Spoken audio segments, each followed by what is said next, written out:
Chase Demoor vs TempoArts. This is a fight I am definitely interested in. These guys are both potential future opponents for me. Both heavyweight, and they are both fighting on October 14th for the MISFITS heavyweight title. Now this is a big event, the biggest event that's being done by MISFITS. It's got all of the big fights in one place, on one show. This can't get any bigger, and there are a number of different fights on the line for the title. TempoArts vs Chase Demoor being one of those. So whoever wins this fight is going to be the first ever MISFITS heavyweight champion, so they will have a target on their back straight after the fight. Now let's get into my prediction. First of all, let's break the fighter's abilities down. Chase Demoor, he's got no ability, right? I'm hoping from his last fight to this point, he's been doing a lot of training on the basics of boxing. So one of the fights I saw, I can't remember which opponent it was against, but he stopped midway through a round to get a sip of water from his corner team.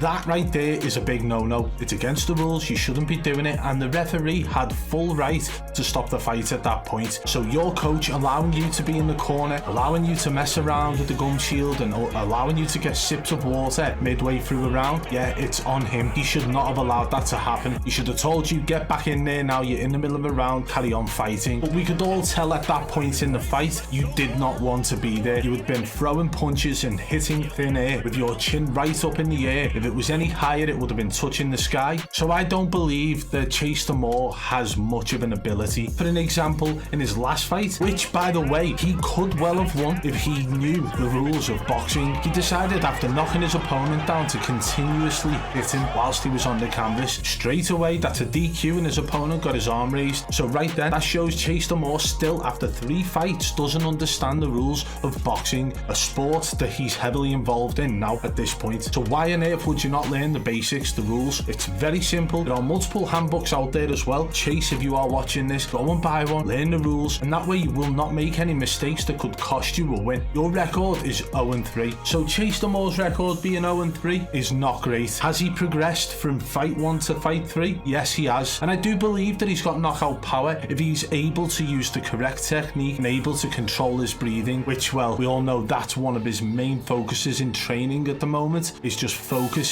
on his breathing exercises due to anxiety. Now, if you're still getting anxiety after 2 or 3 fights, then maybe it's not the sport for you. Going into that ring, you need to be able to control your breathing, you need to be able to control your technique, you don't want to overload, you don't want to hold your breath while throwing, you need to have your feet in the right position, your body in the right position, protecting yourself at all times. Chase Demoor's defense is another thing I want to talk about. It's not too good. In fact, it's awful. At the moment, we're seeing pictures in the build up to this fight. We're 2 weeks out, and he's posting pictures with one hand here and another one here, both hands protecting the same side of his head, leaving himself wide open on the other side. Hopefully these posts and images that he's putting out are just troll posts, and that we're going to see a different type of fighter on October 14th. TempoArts has proven that he's got that knockout power. TempoArts has proven that he can use the right technique and actually use his weight to his advantage by leaning down and throwing big overhands. This is definitely a great technique used by a lot of big hitters who are actually overweight. We've seen it from people as far back as Butterbean in the pro ranks, but I genuinely believe TempoArts has got great technique. He can defend himself very well, and he likes to push forward. He's not scared, and he doesn't shy away from a fight. But if you watch his foot positioning, his footwork, his defense, everything seems to be on point. It looks like he's been getting coached very well. Whatever gym he's in, I believe it's Off the Hook. That's a brilliant gym by the looks of it, because they're coaching people to do the right things, coaching people the basics before progressing them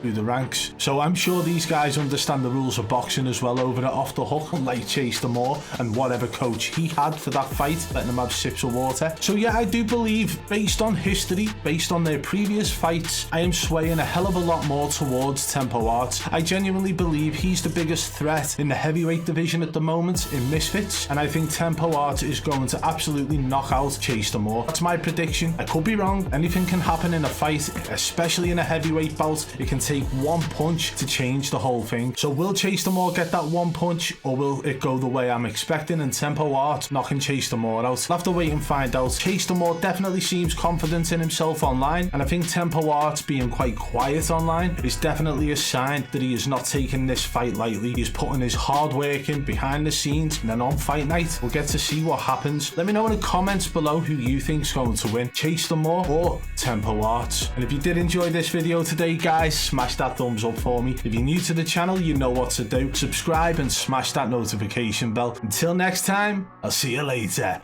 Boosh!